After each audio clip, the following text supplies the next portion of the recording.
I'd love to hear from you on this one. The definition of a good corporate citizen. But first, I want to ask Rebecca Walser. All right, Rebecca, your thoughts on a good corporate citizen. I mean, should we be taxing these companies to the point where they're not investing, where they're not taking chances, where they're not hiring people? Or, you know what, let them hire 1 million people and see what happens. You know, Charles, these are all policies from people that have never signed the front of a paycheck for anybody, right? They do not understand what it goes into running a business.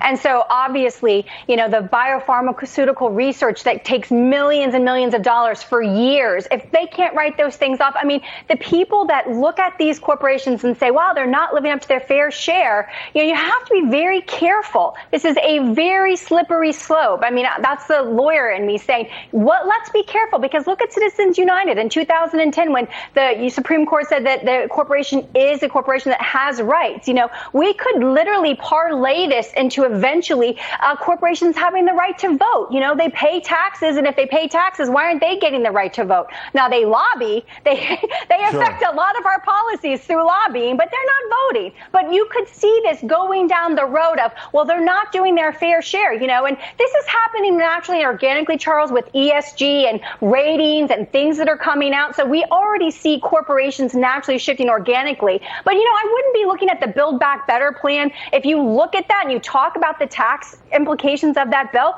they're talking about raising the SALT limit, or the House has already passed it, to $80,000 when President Trump obviously cut it down to $10,000. This is benefiting the blue high tax states, California, New York, New Jersey, Connecticut. So this Build Back Better plan is going to have all this extra tax enforcement, but they're going to go after ordinary American citizens. Half of the enforcement is targeted around people $75,000 or less. Let me ask you about that, because, I mean, you know, it's an army, right? And it's going to lead to a million, you know, people are going to be, I don't think the American public is ready for this. It's not being sold that there's going to be over 1 million extra audits every year. You understand taxes as well as anyone else. They're saying that half of those audits will be families making less than $75,000.